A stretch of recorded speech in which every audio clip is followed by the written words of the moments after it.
North Korea যদি তাদের সবচেয়ে শক্তিশালী মিসাইল হাসং-17 দিয়ে আমেরিকায় তাদের সবচেয়ে বড় হামলাটি চালায়, তবে কি হবে? এটি একটি ইন্টারকন্টিনেন্টাল ব্যালিস্টিক মিসাইল, যাকে এর 15,000 কিলোমিটারের বিশাল রেঞ্জের কারণে মনস্টার মিসাইলও বলা হয়।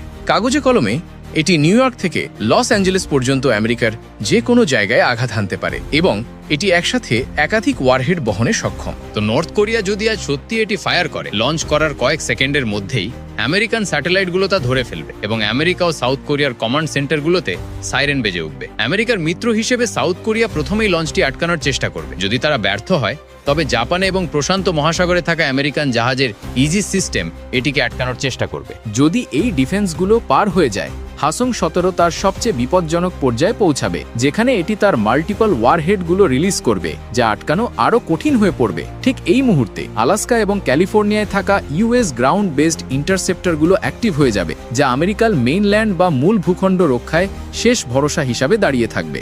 এমনকি যদি 99% ওয়ারহেডও আটকে দেয়া হয় এবং মাত্র একটিও ফসকে যায়, তবে সেটি আমেরিকার পুরো একটি শহর মাটির সাথে মিশিয়ে দিতে পারে। তবে এটি নর্থ কোরিয়ার জন্য মৃত্যু ডেকে আনবে। আমেরিকা এবং তার মিত্ররা বিশাল শক্তি দিয়ে পাল্টা হামলা চালাবে এবং 1 ঘন্টার মধ্যেই নর্থ কোরিয়া ধ্বংস হয়ে যেতে পারে।